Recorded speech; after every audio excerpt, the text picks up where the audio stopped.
claims. Right here. Okay. Gotcha.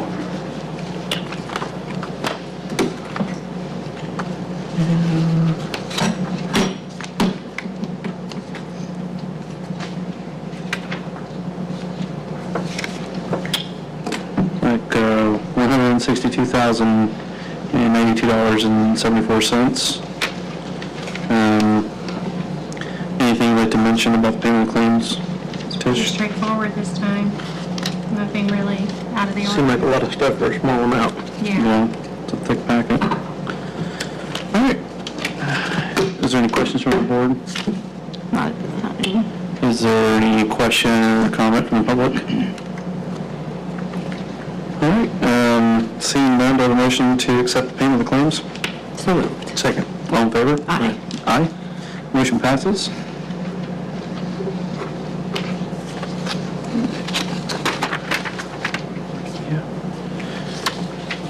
Next, we have the blight claims, and they're on the agenda. It says $7,000, but we have To the reimbursement.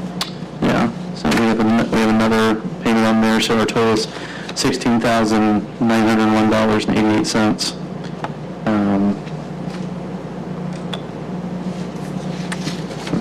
Yep, what's the rate? Oh, there it is. Gotcha.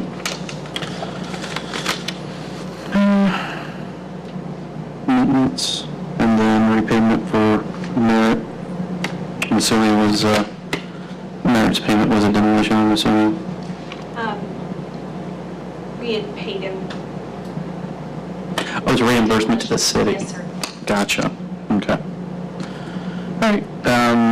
Any questions from the board on the blood elimination fund payments? No. Just told us a little about it. Okay. Any questions from the public?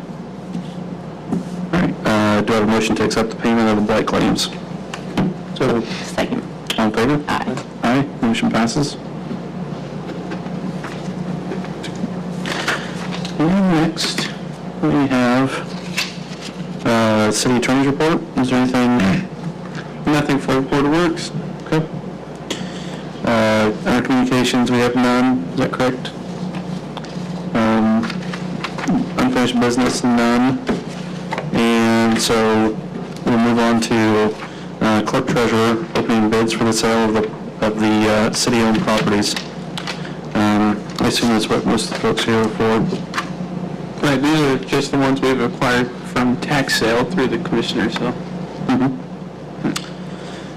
So, If you'll notice, you'll have a spreadsheet in front of you with all of the addresses on it. We did not get bids for every single property, but I will call out the address of the property before I read them. And if Kristen or one of you guys would take some pretty good notes for me, I'll read you right. We'll tag team this and get this done, okay? and we're taking these under advisement for this meeting, is that correct, Mr. Kern? Yes, because there's a process to where we can solicit, if we have more than one bidder, we can go back and let the low bidder know there's a higher bidder and give them both a chance to resubmit bids. Gotcha. Now, if there's only one, and if they meet the suggested bid price, I don't see that we have to take it under advisement, but that's ultimately up to you. Okay. All right. I will let you know. The first thing that I'm going to open, I received from California today, and it's not marked, and it may not be a bid, but I was afraid to open it in case it was a bid, to make Gotcha. sure that it was opened at Public public meeting. meeting. So Gotcha. Open this email on could your say, side. congratulations, you've won a cruise. I don't know, so.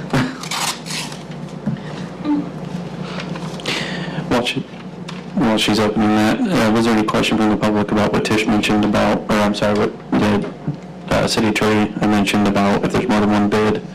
Was there anyone that had a question about that? Okay.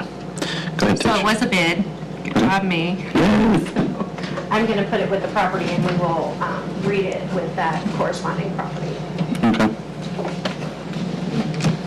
If I find it. Well, I can go ahead and read it. This bid is from Jerry Howard.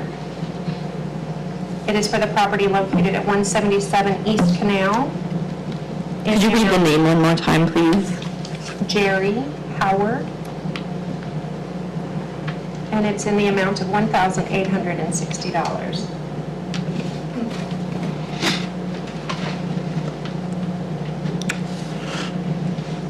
The next bid is for 16 shields.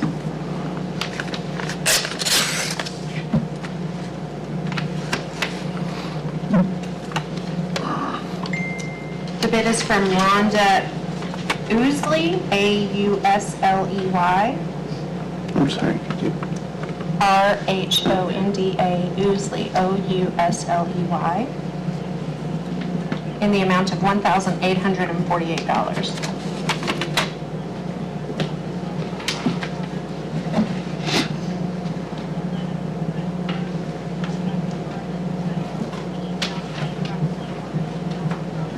The next bids are for 64 North Water. There are 3 bids.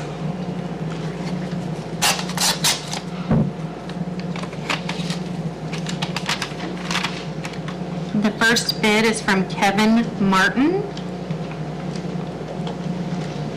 Kevin bids $2,000.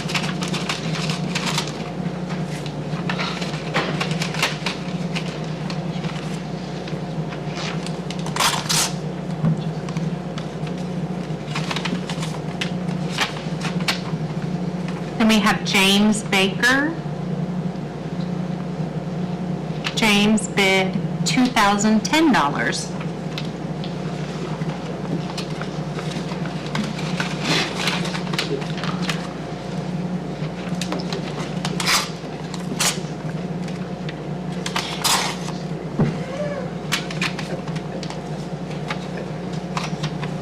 The next bid is from Mark Sablisk. Mark bid $200. Yeah. Mark's out for the deal.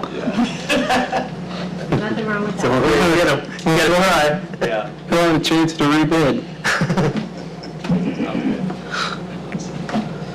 So that's what's going to happen here now? That's going to be sent back to the other guy, and he's going to get a chance to bid back against me? Both people will get a chance to rebid. So, yeah. So both the $2,000 bidder and then the $2,010 bidder, that'll both go back, it'll go back to all the bidders saying this is what the high bid was, the initial high bid, and then you will both be able to rebid. So in the paper, it said you only were allowed to rebid if you bid the same amount. That was what was printed in the approved public paper. That only time there was a rebidding is if the bid amounts were the same. That should not have been what was in the paper. And that's- I'd have to pull the, I can go upstairs and pull the ad. Yes, ma'am? Because the notice that you received in the mail was clear as to how you could rebid that in the process on that.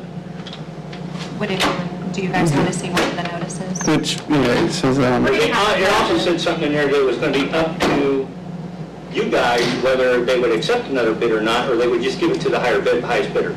So use of property, the best use of Best use property. of property. yes. So is that being taken in consideration at all? Yes, it is, ultimately, yes. So then are you asking for another bid and the plans to see who is going to use the property better? How would that be? And that's part of us taking it under advisement and looking into it, following through with the bids, following up with the bidders. Now, if you look under the initial, there's a section 2, if one or more eligible abutting landowners submits an offer to purchase the tract, the other eligible abutting landowners who submit offers shall be informed of the highest offer received and be given an opportunity to submit one additional offer. The tract shall be sold to the eligible abutting landowner who submits the highest offer for the tract who complies with any requirements under section D3. So it'll be rebid to the highest offerers. Well, sorry, if you had submitted a bid and you're an adjacent property owner, you will have a chance to rebid this as a starting. So do you let the other guy know what we bid then, so he's got to go over? Well, this is a public meeting, so. Right, all this is public information now, so yes, we will state that you'll get a second letter in the mail stating The high bid was $2,010. You have 10 days to submit an additional bid if you want to. And at that point, that's the final. And that's per the state statute. Pardon? Yeah, he does too. His backyard, his back, he's got advertised. So we're gonna, is that all with the questions? Can we, for now? Yeah, I suppose. Okay, let's move on, and then if there's more questions at the end, we'll come back. Is that okay?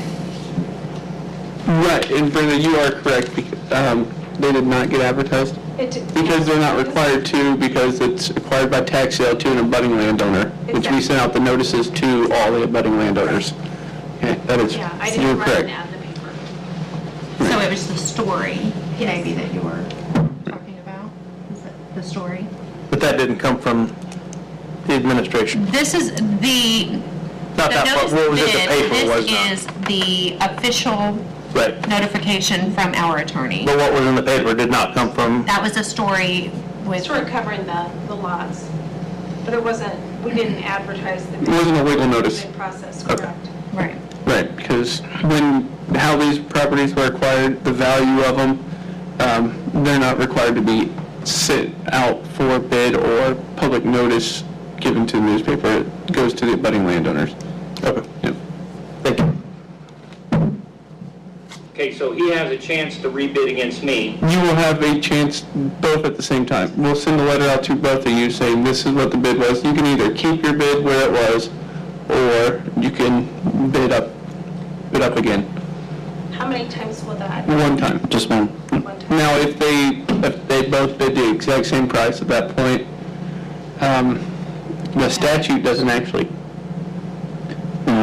contemplate that, which is, Yeah, when you that's At why that point, we it would could be up do, to your discretion. right, and then the highest best Proposed use. use. Yeah. Yeah. What do you mean by the best use of the property? It's just whatever the best use is as decided by this board, so. if they're going to put It's like it's a, an opinion, it's not like a legal definition of best use. Well, maybe an example, somebody that was gonna renovate a house or tear it down, put a pole barn on it. Okay.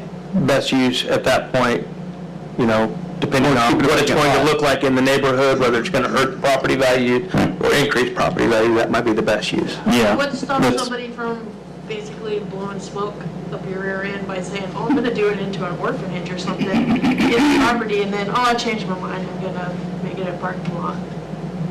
right, and a lot of these are in it's a good question, a lot of these are in residential neighborhoods, so at best use probably wouldn't be a parking lot, in our opinion. Well, like what she's saying, if they said that we're gonna remodel this house, then they go tear it down after they take possession of it, what's, Right, they would have to be the high bid though, as well, to be able to even, well, at least have the equivalent bid at that point. We don't, yeah, I did not contemplate that necessarily. I mean, we were pretty much, if you're the abutting landowner, you're the high bid. Is that now if someone's the abutting landowner and they want to extend their garage or add on to their house, use that, then if they're still the high bid, that's obviously the best use, and they keep it as a vacant lot because that's going to increase property taxes and increase revenues for the city ultimately. So, Was there any information in these bids on 64 indicating future use? On 64, I believe that's why we're taking it under advisement, so that I don't have to read the entirety of sorry. every letter. Okay, sure. So let's keep it at that. Yeah. Okay. So we're going to move on to 69 North Wayne.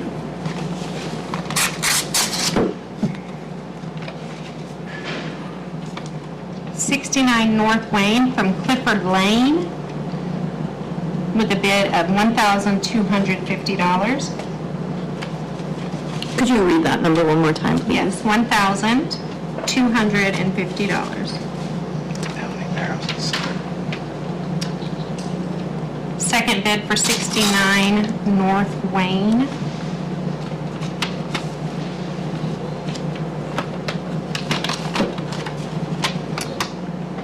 From Michael and Melinda Willis for $1,200.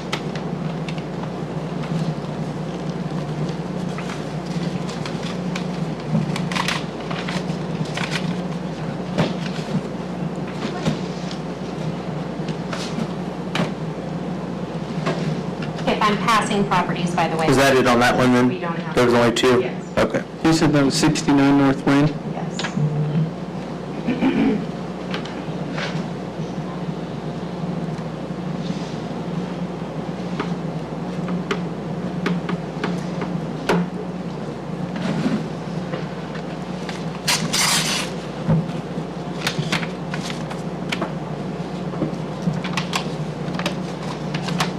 The next bid is for 89 East Warren Street.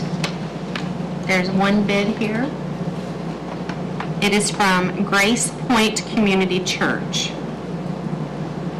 The bid is for $4,065.60.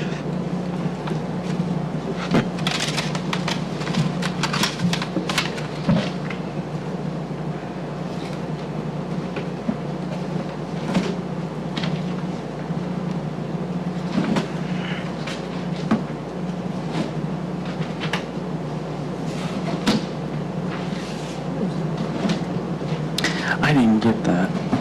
The very first one, 1,860. What was the address?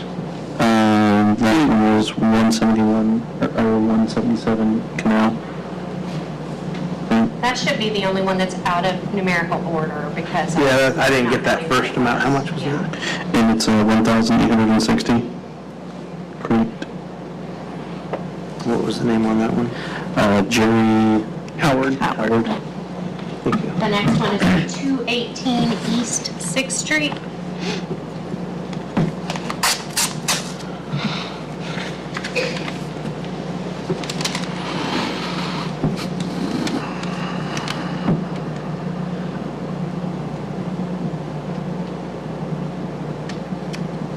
This is from a Loretta Chandler and Crystal, CRYSTAL Armstrong. The bid is for $1,601. 1,601? And one.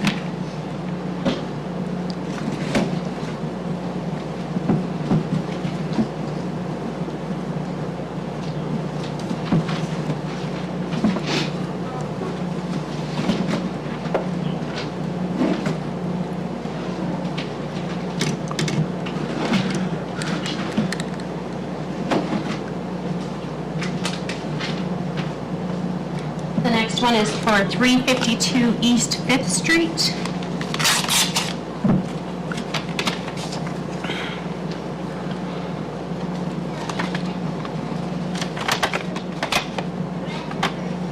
The bid is from Cecil E. Bowman, B-O-W-M-A-N,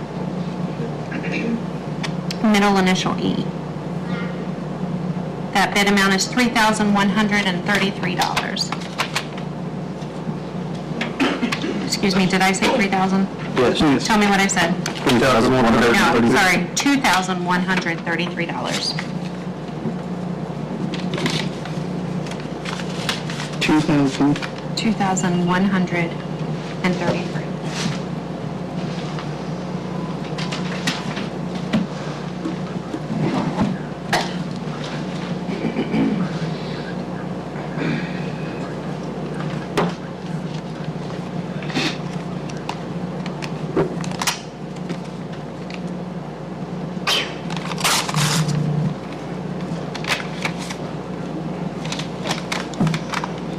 The next bid is for 372 Jackson Avenue. This bid is by Jimmy Herron, Herron, pastor of Missionary Baptist Church, in the amount of $1,641.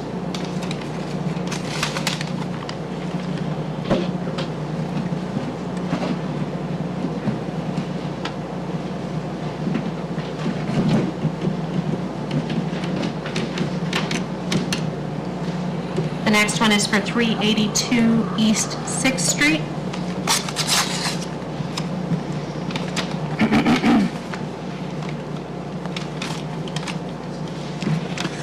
This is from Joseph Mischler, Mishler, Shler, and Abigail Scott. The bid amount is $2,400.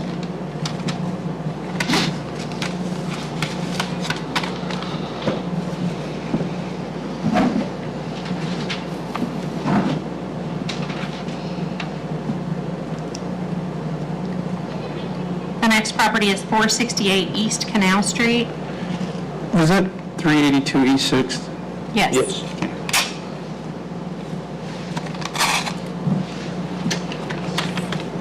This one is 468 East Canal from Jeffrey Correll, Correll, in the amount of $2,500.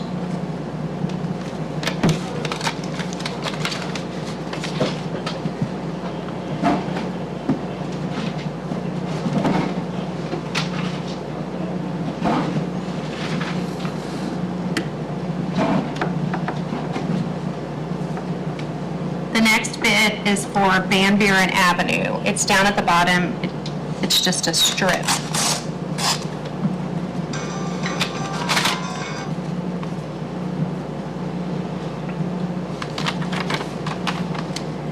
This bid is submitted by Brad Clemens in the amount of $50. 60? 50.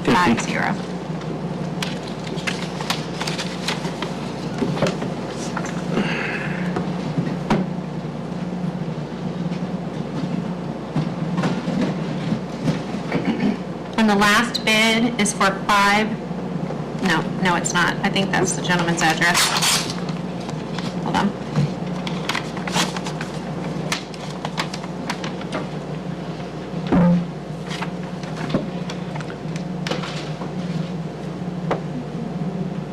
East 2nd and Canal, the corner, the very bottom on your list.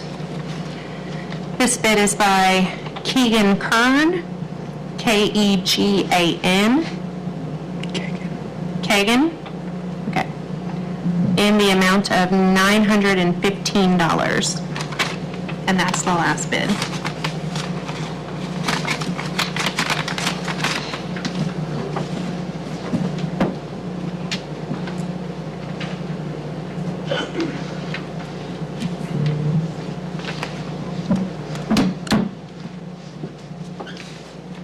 So we will, is there any questions on the board? No, we're just getting under advisement. Yeah, for the ones that we just got one bid on, we could award those. Right. But, I mean, For the ones we did not receive bids on, now those will then be put out for bid and advertised with the newspaper, and open up to the public as a whole, because, properties purchased from tax sale, you can offer them first to adjacent property owners if their value is less than $6,000. All these are assessed well below $6,000. So the ones we did not receive bids on, yes, those will go out for a public bid to open to whomever at this point, along with some of the other ones that are over $6,000 value or were not acquired by tax sale, but were acquired through someone deeding it over to us, taking it down ultimately. The ones that have multiple bids, those, another letter notification will be sent out showing those, or telling those individuals what the high bid were and allowing for one more bid that'll be opened at the next Board of Works meeting. And I believe that is 64 North Water, 69 North Wayne, and I believe those were the only two that had competing bids. yeah, I think so. And Mark, you'll be able to rebid on that if you want to. The ones that have individual bids, yes, we can go ahead and award those at this time if that's what you so choose. Tish, you mentioned there's letters that accompany these. Is there letters that accompany those bids? Yes, Yes. do you want a copy of it? Well, I was just thinking if we want to, we could go ahead and take them all under advisement. That way, if we want to look through the letters and make sure. Well, not this letter, actual letters. So on a couple of those that I just opened, obviously this is my first time seeing them too. I didn't read the entire letter, but a couple of them, I did see people gave descriptions of what they would like to do. So I do know that some people did include that. I feel like if the reserve was met and there's only one bidder, we should just go ahead and award those tonight. And then only take under advisement the ones that either they had competing bids or there's a question. How does the board feel about that? Is there- I'm fine with that. That makes sense. It follows everything that we had set out, so. Get them back on the tax rolls to ones. Right. So we're looking at, Can I ask a question? Just If we do have a higher bidder on one of those two properties and they sent in documentation or detail on what they plan to do with the lot, and it exceeds what the lowest bidder would do, would we have to rebid, or can we just accept that? If they have So you're saying even if it's not the highest bid, but if they have the best use?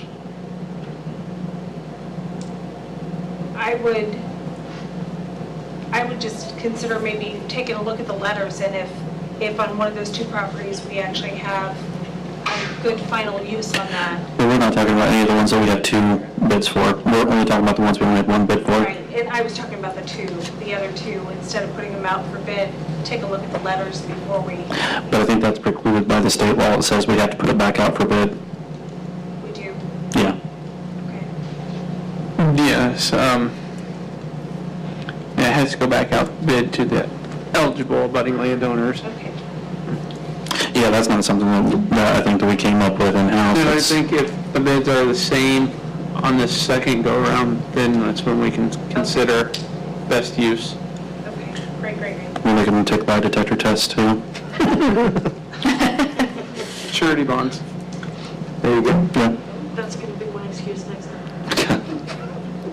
So the properties that we have single bids on is 89 East 1, 177 East Canal, 218 East 6th, 352 East 5th, 372 Jackson, 382 East 6, 468 East Canal.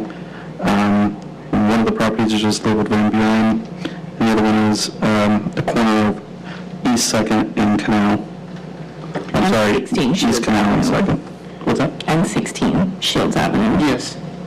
I missed that one. Okay, and 16 Shields Avenue. Thank you. So, do I have a motion to accept the bids on those 10 properties? So moved. Second. All in favor? Aye. Aye. Motion passes. So, we will be setting up the 64 North Water and the 69 North Lane back to the adjacent property owners. I don't even know what the bids came in at. The other properties that did not get any bids will be putting the advertisement into the paper, opening up those bids to anyone. And the properties that were awarded tonight, those landowners, budding landowners will have 14 days to pay for said property. If not, their bid is thrown out and it goes back to the pot to be sent out for other bids, additional bid. So if they don't pay within 14 days, would that go to the general public or back to the adjacents? If there's an abutting landowner who made an additional bid, we could go back to them. Like if there's a secondary bid that was $10 over. But we're going Yeah, back. we only have one bid on. If they don't pay in 14 days, what happens to the property? It goes back to the city, the bid's thrown out, and we can either sell it then at the large public bidding or whatnot.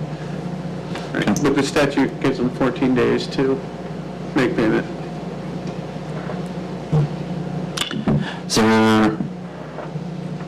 let's see, we got, I think everything as far as motions for that sales pass. Is there any other questions from the public? Any other questions from the board? No. Okay, so we will on to Jessica Elrod? Elrod. I'm sorry. 33 East Franklin Street, request to cut down presumed dead tree in the tree lawn. Yes. Adam's here. Have you had a chance to look at this? Yeah, I got called out actually a few nights ago, I believe, to remove a limb from one of their vehicles, if I'm not mistaken. It broken and fallen off. It's a pretty big tree, it is in bad shape. My recommendation is that it needs to come down. Do you know how much the last tree was on 3rd Street? Yeah. Do you know how long, or how many man hours roughly we spent there? But I think we had 3 or 4 guys there, and I don't think it took a whole day. Probably Okay. about 6 hours or so. So a better part of the day for 3 to 4 guys? Yeah. Okay. Do you anticipate this to be about the same amount of labor? I think that tree on Franklin probably a little bit bigger than the one on East Third, so. Is it something you guys think you can handle safely, or? I mean, I'd have to double check the surroundings and everything, but. I know we're limited with our boom truck to be able to get up there and top it. I didn't know if that was one that exceeded what we can do. Right, I don't think so, but I better double check. We can double check with that. Does the board want to take it under advisement? Definitely. Or we can do like we have been and just go ahead and leave it up to their discretion if that's something that they feel they can safely handle, and Okay. that way we don't have to wait another 2 weeks to make that decision. There's been limbs falling out of that tree for a while. I mean, it's been an ongoing problem for years, so. I actually came to the board last year around this time, and it got rejected. They said that there was a few limbs coming out of the middle of the tree that were still alive, and we were told by the city department, I guess, that it was too alive to cut down. And then now we've got this limb that, crushed my husband's truck, and then we had to pay, $1,000 deductible to get it fixed and everything, when I asked last year to have it cut down. And like the gentleman said, we've had limbs falling in that road for the last probably 4 or 5 years. So, The only concern we have is the city cuts these trees down as a courtesy to homeowners, and the amount of man hours that the city's accumulating to cut down trees. So that's the only reservation I have with that, because the maintenance of the trees and the tree lawn are the homeowner's responsibility. We try to take care of trees when they pose a public safety hazard, and it's outside the means of the homeowner to be able to maintain. The city to step in for public safety purposes as far as it being a danger to anybody. So it's a hard litmus test to really quantify. That being said, any thoughts from the board? I would just like to be able to track the hours that we're spending. I know it is a courtesy and it is a responsibility of the homeowners to take care of it. Limbs falling, I mean, it can be a public safety issue, but it's also a maintenance issue that falls back on the homeowner. But when you're talking potentially 4 guys, 6 hours, that racks up some money pretty quick. When we started this a year ago, taking care of a few of them, and now it's like every 2 weeks we have another tree to cut down, and eventually we're going to run out of money to be able to do this. So, not saying that I don't want to continue to do it, but I would like to be able to track how many hours we actually wrap up into this, so it doesn't become one thing like we're spending $3,000 a tree, because you see every 2 weeks we're getting another one. We got 2 on today's agenda. Yeah. We pretty much have at least one request for a tree, at least one per meeting. And it's definitely not our responsibility, but the public safety of it is definitely, but then that forces the homeowner to fixing it. So, I might add, The only reason there's an extra guy, normally it'd be about a 3-man crew, is we're actually training a guy too at the same time right now, so the person who currently is runs a bucket truck, he's getting up there in age and he's almost out the door, so we're trying to train somebody else. But typically, we would have about 3 guys on a tree. I'd like to, if we go ahead and go with this one, maybe track the hours and just see what we've got. Every time you go down there and look at it, that's part of the hours. Right. So to be able to track every tree we cut down, what it's actually costing us. Okay. If it's something we can go in there and cut a limb off and you're out of there in an hour, that's no big deal. But when you're taking the tree that's 3 foot across down and you've got, Right. $1,000 in man hours, that's going to add up. Yeah, I know, I talked to some other cities too that have actually a tree committee, but literally there's a separate board that only deals with, they usually have a group of citizens, an arborist comes in from the DNR, and they get grant funds, and then they also maybe get some funds from the city, and planting trees, where to plant trees, maintenance of trees and stuff like that are all handled through that board. And it may be something, as this is becoming more and more of a theme at the board works, it might be worth looking into doing something into a board like that, but and then they would actually hire, if that worked out done through that board, and it would probably go to a private company instead of the street department doing it, which might be, Well, that was kind of my thought, to see where the cost is at, because if the homeowner is responsible for it and they have to have it trimmed and make it safe for their own property, find out what that is for a company to come in to do it as opposed to what the city's doing. You don't do this every day. You're not a Right. tree guy. It could take you potentially twice as long to do a job that another tree service could come in there and get out of there and make it safe quickly. So I think it's just something to consider. Right. I don't want to, continue smashing cars and hurting somebody either, but yeah.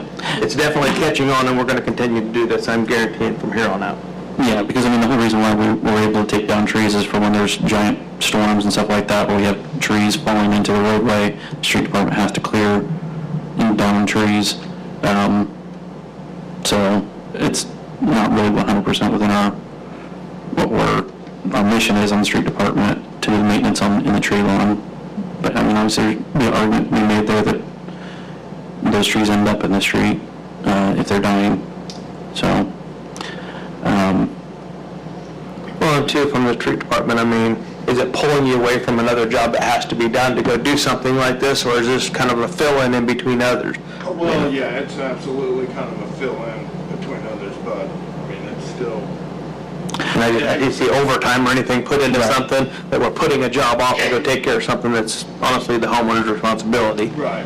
But, yeah, and I think that's where a lot of the costs could come into, is because if it is fill-in, what can happen then is if something else comes up, like a storm where they call guys in and they've used it that time, and now it's pushing it into overtime.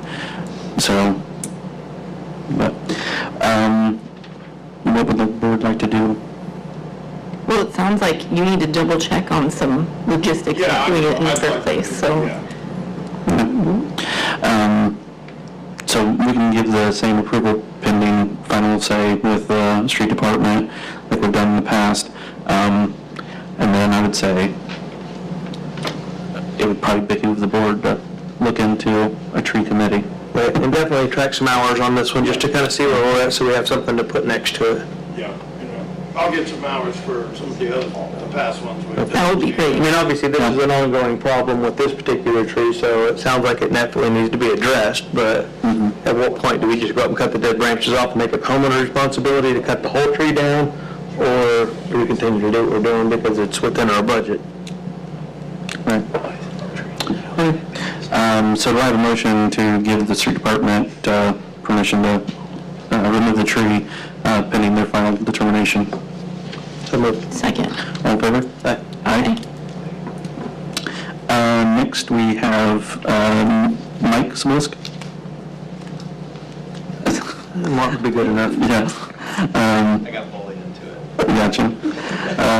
Of Peru Screen Glass, Glass and Screen, with a road closure request on Canal Street from Hood.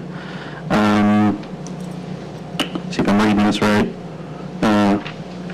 on Canal Street from Hood to Cass Street for their second annual Customer Appreciation and Cruise-In event, Saturday, 27th, from 7 a.m. to 3 p.m. Mark, you want to say anything or tell us about it? It was fun last year. You guys had a really good turnout, didn't you? Yeah, we had a really big turnout for the first year, and we gave away a lot of donations and a lot of support from local businesses, so it was a good turnout. And I think this year they're actually picking a family of someone that has cancer, so the donations will go to that. Nice. Eric, I mean, you guys are down that way. Is there any concerns or anything you'd like to add or request? They're past our stations, so we're fine. Okay. Todd or Steve, is there any concern? No. Okay. Is there any questions from the board? Is there any question or comment from the public? Okay. Do I have a motion to accept, approve Glass and Screens request? So, second. All in favor? Aye. Aye. Next, we have Monica Schuper from 20 Adams Avenue requesting a sign, slow blind child to play in front of their home. Is Monica here? Todd, have you been in touch, know about this request? Yeah, that's a sign we do not recommend. Okay. That's one thing, it's not recognized by the federal government on the uniform traffic control devices. And anybody can go online and read about it. The reason they don't like them anywhere, because it gives people a false sense of security as the person that wants it gets a false sense of security.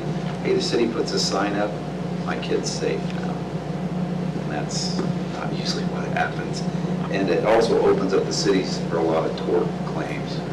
There's been a lot of lawsuits involving, hey, you put this sign up, you said it was safe for my kid to go out there, and my kid got hit by a car. That's another reason. And we just don't want to encourage people, hey, it's safe to go play by the road now. There's a sign.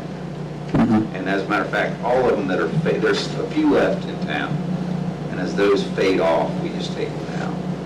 Because, and if you look at it this way too, heck, that sign might have been put up 30 years ago, and there's no kids there now. And it's just, it's a legal nightmare, just to be honest. Okay. Is there any questions from the board? No. No. Sounds like you've done his homework. Yeah. I know, that was great. Yep. Thank you, Todd. Any question or comment from the public? Okay. I'm assuming that the motion is for denial. Do I have a motion? So moved. Second. All in favor? Aye. So the motion does not pass. But I do recommend on something like that, though. I've seen them several places where they got the little kid with the arm out, the little bright things that they see Yeah. along their sidewalk. That actually catches your attention. That's something that they got their kid out there, they can put it out there when they're out there, and I think that that probably does better than a sign that's permanently there that might not have a child that lives at the house anymore. That's the one thing they say, that if it's a sign, it'll shock you into looking at it. Yes. Pay attention. Whereas You see it every day, and it's constant, yeah. Okay. All right. Next, we have a request from John Julie Schwartz of 518 West Fifth Street for a request to block the 500 block of West Fifth Street for the 31st annual neighborhood block party from maybe on Sunday, June 30th from 12:30 to 3 p.m. As a resident of the 500 block of Fifth Street, I can say that it's been a great event. It's been going for 31 years. I think it's one of the longer. That's pretty impressive. Yeah, John Julie Schwartz, people might recognize the name, teachers here in Peru Community Schools, and well-beloved teachers, and they put this together 31 years ago, and it's a great little community thing. So, is there any question or comment on the board on? They've done it 31 years, you're doing something right. They also submitted the most fun letter that I didn't see I've that. read so far. Actually, I didn't see that.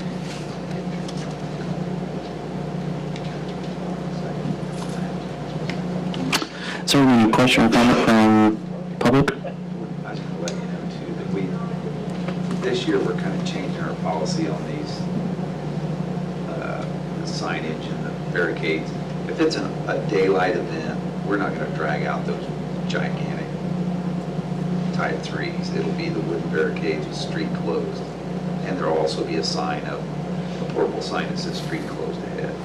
Because, and if it's daylight, there's no sense, those type 3s are basically for high speed and nighttime. Gotcha. So that's a lot of the events you see, even second Saturdays, we'll be going to those. Yeah, they're not needed, the reflective part of it, for what we're using it for is not needed. So that'll be a change, that'll be around that. Make it nicer for me to move. Yes. Won't make as big a, no sandbag to dent up the grass. Is there any other comment, question from the public? Anything else from the board? Do I have a motion to accept the road closure request for Fifth Street? So moved. Second. All in favor? Aye. Aye. Motion passes. Next, we have Mark. Again, busy guy tonight. With a request to cut down 2 trees in a tree line in front of 257 and 259 East 6th Street. So, When I filled this out, one wasn't full, the other one's fine. There's one that only needs to come down. The other one was only partially. It's not as bad as what I thought, but the one that's in front of 257, completely dead. There's no leaves on it at all. Every time we mow, we have to pick up limbs. They've fallen on my tenant's car, and it's actually popped my concrete in front of the house enough that my insurance company has said I need to replace the sidewalk going up to the house, and it's because of the tree. So you want to do the same motion we've been doing for the trees, for the tree in front of 257, or is there a different thought from the board on this? I have a picture of it if you want to see it too. So. Sure, bring it up, we'll take a look at it. Which you can tell which one's dead. In a week's time, I feel like. Gotcha. That's not a very big tree either. Okay. I would do it, but You got a bucket truck. that's the sidewalk. Actually, it's pushed these up enough, those have stayed down and they popped it completely, but we have 2 stairs that go to the side and on the stairs. So I have to replace the stairs. Can I see it for a second? I just want to make sure to show Kristen too. Don't leave me out. Just the only girl, but whatever. If you can see that. Okay. It's the tree. Thank you very much. I think at this point, since we've already, obviously we've got another one to dealt with today, so keep it on the same thing and then maybe go back before the next meeting and reevaluate how we're going to do these. I definitely think we need some operationalization and conceptualization of what public safety hazard means. And maybe if some of these other communities that have tree committees have already done that work for us, we could borrow some of that language so that it's not just a random litmus test, but we can say, is it this, is it this, is it this, is it this, okay. Yeah, and from what I know about having a tree committee, that takes upon its own cost, because for it to be like a tree committee that's recognized by whatever, I don't know if it's like the state, or I'd have to look into more detail, like who recognizes tree committees, but you have to have an arborist. You have to pay for an arborist to come and give you arborist advice on the trees, and so I don't know how much that costs, or any other like costs associated with that. I know that then they do contract with private individuals to do the maintenance of trees. So, tree committee, I think if there was the funds for it and it was set up and ran right, I think it's exactly what we would need, as far as you have an arborist actually looking at the trees, and you have professional tree, Remover? yeah, tree removers doing the work. But it's a cost unto itself. I think it's definitely something we'd have to balance out. Well, at some point, the homeowner needs to be responsible for their own maintenance. I mean, Well, that's what I we're think. taking over the responsibility, I think, a little bit too much. Yeah. I mean, the Right. public safety part of it, I definitely agree with. If we've got a branch falling that's going to smash some kids standing on the corner waiting on the bus, that's something we address That's immediately. public safety, But but that would be, to me, you cut the branch down and leave the rest of it for the homeowner to maintain. sure. I mean, Stacy, you said? I guess my question is also, I mean, shouldn't there be some control as far as what people are planting in the tree line? I mean, should they get, like, permission or something? Because you've got people, I mean, they'll plant 6 trees in the tree line in front of their house, which potentially 10 years down the road are gonna all need to be cut down, and then people are coming back into the city, expecting the city to do that.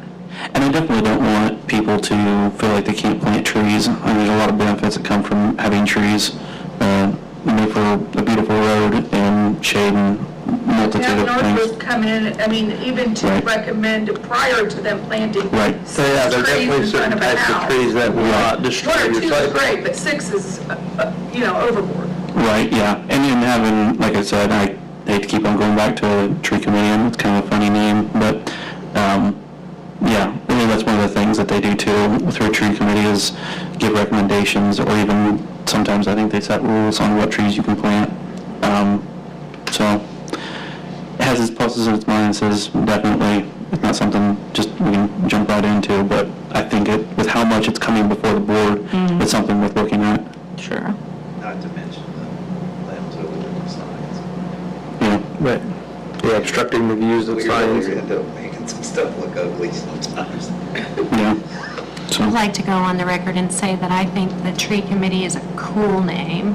I didn't come up with it, but I would be on that committee. I'm sure. Yeah.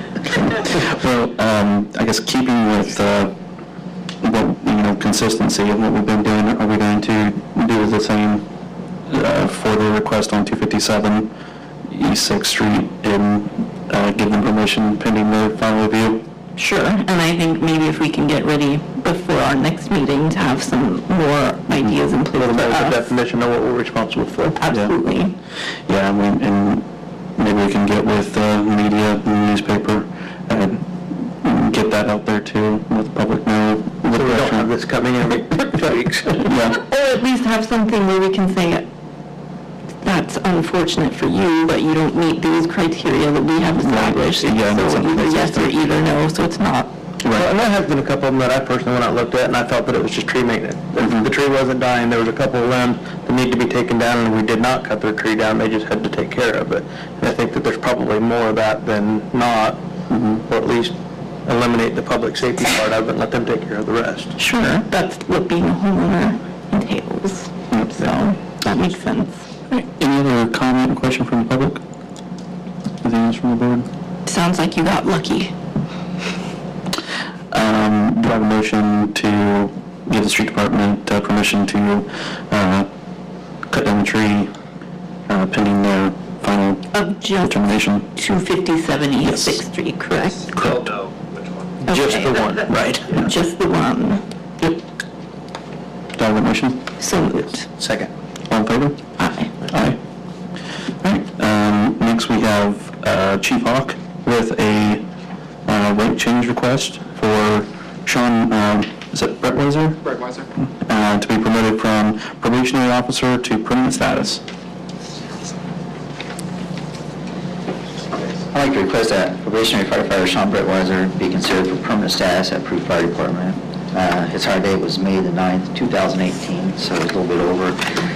He's completed all required training, permanent status at Peru Fire. Sean has shown very high standards as a firefighter and EMT, and it would be a privilege to have him go permanent status as a firefighter. Nice. Sean, from the area? Yes, sir. Okay. Yep, grew up here, graduated from Connequa. All right, nice. We won't hold that against you, but you're doing a wonderful job in the department. Any questions from the board? Do you have any concerns whatsoever? No, I'm good. He didn't prepare a speech. He didn't do that. All right. He was supposed to have a speech ready, and we requested that, as you can Oh, okay. Satchel? So now, not big on public speaking. I feel you. But other than that, yeah, he's been all right. Is there any question from the public? Any comment? Any other questions from the board? I really want to give you a doozy of a question just to put you in the hot seat, but I can't think of anything. Might ask if he's had any speeding tickets lately. What's that? Actually, I have not had it. Okay. Have you been pulled over lately? We all get pulled over. It was right on the now where they just lowered the speed limit, right? That's what it was. Yeah, it was a speed trap. Always make sure I respond due to an emergency. I was on my way to work, that's what I said. That is an emergency sometimes. All right, do you have a motion to accept permanent status for Officer Brettweiser? So moved. Second. All in favor? Aye. Aye. Congratulations. Thank you. Thank you, board. We need to add this. I have, Yes. yeah, I have a couple of requests. One is in front of you. It came in late. I was going to put it on the next agenda, however, I looked at it. Yes, I looked at it, and the request is for a date that would only be 2 days after the next meeting. And also, the gentleman wrote on the request that he had already spoken to the chief, so the chief of police, so I was hoping that you could add that to the agenda. And also, I just remembered that we need to add something else to the agenda. I got an email request from Smitty McMusselman's to close down their street that they always do there on River Road. It's Riverside or Riverside Drive. And I just remembered I forgot to put that on there too, so please forgive me, and would you please add that as well? What's the date that they want that? That is always the Friday to the request was actually Friday and Saturday, but I know Sunday, they need for the historically tent it's down. been Friday to Monday morning because the tent company doesn't come out on Sunday. Right. So I'm assuming that they want to go with how it's been done. So the dates are whenever Circus City Friday is, if you know those dates. Does anybody- 19th and 20th. What is it? Third week in July. Yeah, it's the third week in July. 19th and 20th. 19th is 19th is Friday. Yeah, 19th the Friday, So it then would be 20 and 19th 21st. To the Monday. Yes. And I apologize, but I'm glad that I remembered it before the meeting was over. Yeah, they could have got that one next month. That's not that. Yeah. We got a little time. I know Tish, you mentioned the fact that with the bridge being closed at Kelly Avenue Bridge, a lot of people, there's a lot more traffic in that area. I don't know, Steve or Todd, I almost was thinking it could really cut either way, either that one section of a one-way being closed makes it less confusing for people using it for the first time, because we've got a lot of people with a wrong way on that one-way street, or will that make it harder for where people have already gotten used to going one way? And if there's any strong feelings one way or the other with that. I'll put the detour sign up to the next road Yeah, we could- during that weekend. We could detour. Yeah. We could close it, slap a detour sign on that like we did at the other end, Mhm. just direct it around. I'm sorry, we're gonna have to make a motion to add these to our agenda. Oh, yes. I'm sorry. We'll hold that thought. Do I have a motion to add Smitty McMusselman's locator request and, is it Mr. Julian's request for escort? I guess I'm assuming that we can put those both in the same motion. We don't have council anymore, so we're on our own. Okay. Yes. I'm good with it if you guys are. I'm good. Okay, so I have a motion, second? Yes. Okay. All right, all in favor? Aye. Aye? Okay, so now we've officially added both requests to our agenda. Motion, second. I was the motion. And so we'll take Smitty's first and we'll continue that discussion. I mean, I have no problem with sticking that detour on that and then taking it on up to Franklin, because that's what we did on the other end, because we had so many close calls of coming up the one way. Oh, people not knowing, they just come straight Yeah, on we put a through. big type 3 barricade there with red lights on it and a detour sign, and then put a detour on that right there at Franklin. And we could just do it the same way and just take it down. They're done. Steve, do you have any thoughts on that? I guess I don't have major concerns about it. I guess in my mind, I'm thinking that being a one-way, the traffic that's going to want to go west is, in my mind, going to be local people, and they're going to know how to get around it anyway. Right. Yeah. And I was kind of thinking too, a lot of people coming from the west going heading east, they're going the wrong way on that one way, and so, I don't know, I almost feel like it might even be safer for that, those 3 days. People just always be on Franklin instead of going down River Road. Right, yeah. Let the local people use it and everybody else take the detour. Yeah, it's true. Any questions or comments from the public on the request from Smitty's for the July 19th through 21st road closure? Any question or concern? Not that I can think of. Okay. Do I have a motion to accept Smitty Westman's request for the road closure? So moved. Second. All in favor? Aye. Aye. Okay. And then the other addition to our agenda, is it, Jeremy June? Is Jeremy here? On behalf of Blair Ridge Health Campus, Tish, you said you spoke with him? Did you want? I did not speak with him at all. I found this in my mailbox. You just noticed the dates on it? Gotcha. It said that he spoke with Police Chief Meeks. Yes. Oh, okay. Steve, do you know anything about it? What was it again? Sorry. So it says they're requesting a police escort on Thursday, June 6th from the intersection of West Lovers Lane and Mexico Road to their campus at 261 Meadowview Drive. They're hosting an event called T200. It's a healthcare fair that is open to the public. Our CEO, along with approximately 50 other riders, will be traveling 200 miles on bicycle while stopping at various campuses along the way. The escort is needed just to protect the riders, not shutting down the traffic. He says he's already spoke with Police Chief Mike Meeks, and he doesn't see any issues with providing an escort, but he was contacting the board for approval.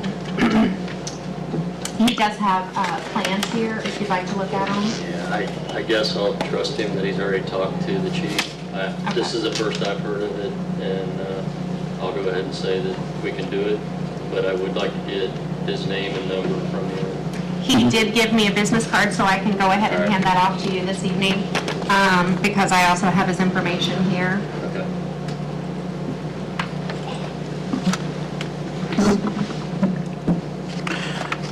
Is there any questions from the board?